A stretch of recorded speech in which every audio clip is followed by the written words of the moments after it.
ನಾನು ವಿನಮ್ರವಾಗಿ ನನಗೆ 63 ವರ್ಷ.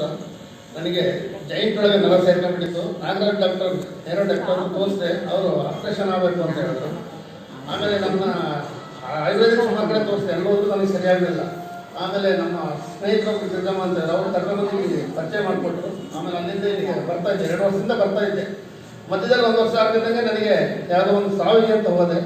ಒಡ್ಡ ಕಾಲ ತಾಳ್ಜಾರಿದ್ದು ಮೊಳೆನೇ ಕಟ್ಟಾಗೋಯ್ತು, ಆಪರೇಷನ್ ಆಗಿದೆ. ಆಮೇಲೆ ಒಂದು ಹಿಂಗೆ ಅವ್ರು ಡಾಕ್ಟ್ರ್ ಎಲ್ಲೋ ಹೋಗಬಾರ್ದು, ಜಾಸ್ತಿ ಓಡಾಡಬಾರ್ದು ಅಂದರು.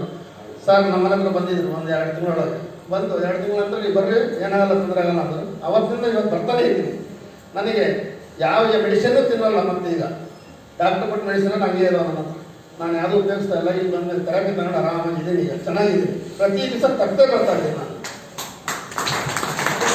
ಗೋಪಾಲಕೃಷ್ಣ ಅಂತ ಹೇಳಿ 62 ವರ್ಷ ವಿನೋಬನಗರದಿಂದ ಬರ್ತಾ ಇದ್ದಾರೆ. ಇವರಿಗಿಂತ ಮೇನ್ ಪ್ರಾಬ್ಲಮ್ ಜೈಂಟ್ ಅಲ್ಲಿ ನರ ಸೇರ್ಕೊಂಡ್ಬಿಟ್ಟಿತ್ತು. ಅವರಿಗೆ ಆಪರೇಷನ್ ಕೂಡ ಆಗ್ಬೇಕು ಅಂತ ಹೇಳಿದ್ರು. ತುಂಬಾ ಕಡೆ ಹಾಸ್ಪಿಟಲ್ ಅಲ್ಲಿ ಕೂಡ ತೋರಿಸಿದ್ರು, ಕೂಡ ಕಡಿಮೆ ಆಗಿರ್ಲಿಲ್ಲ.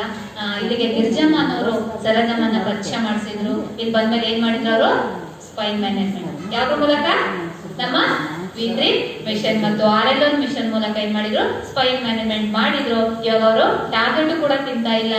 ಅವರಿಗೆ ಜೈಂಟ್ ಅಲ್ಲಿ ಇದ್ದಂತಹ ಸಮಸ್ಯೆನೂ ಕೂಡ ಕಡಿಮೆ ಆಗಿದೆ. ಈಗ ಸಂಪೂರ್ಣವಾಗಿ ಆರೋಗ್ಯವಂತರಾಗಿದ್ದಾರೆ. Thank you.